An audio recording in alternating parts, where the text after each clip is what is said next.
Welcome to CBS This Morning. Syria's military has launched what it calls a wide-scale ground offensive against terrorists. It follows new attacks from Russia, including cruise missile strikes against targets inside Syria. But these missiles came from warships in the Caspian Sea. Russian warplanes have also bombed targets in northwest Syria. The U.S. says this morning that 90% of Russian attacks have not targeted ISIS or groups linked to al-Qaeda. The State Department says they hit moderate opposition groups. Holly Williams is monitoring the fighting from Istanbul, Turkey. Holly, good morning. Good morning. Russia is launching its cruise missiles as part of a coordinated attack in the air and on the ground with the Syrian regime. And after 4 years of deadly civil war, Russia's air campaign may be tipping the balance in favour of the regime.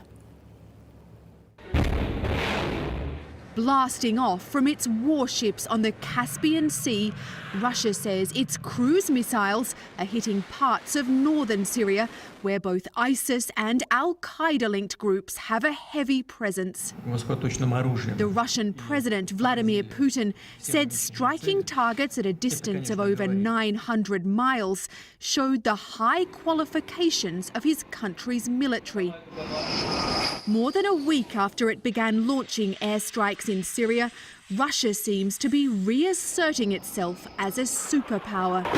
Protected by Russian air cover, Syrian regime troops pushed into rebel strongholds in the country's northwest. Opposition fighters hit back, including with this missile, which appears to be American-made. But this was the most intense fighting they've seen in months. The US says Moscow's true motive in Syria is to prop up the regime by targeting its opponents, including so-called moderate rebels who are backed by America. The Syrian war has already claimed more than 250,000 lives, many of them killed by the regime's indiscriminate bombing of civilian areas. But Russia has now seized the initiative in Syria, and this coordinated offensive with the regime could be a game changer. Russia's military build-up in Syria now also includes a battalion of ground troops, according to the US ambassador to NATO. And that's despite Russian assertions that it will not use ground troops in its operations inside Syria. Gail.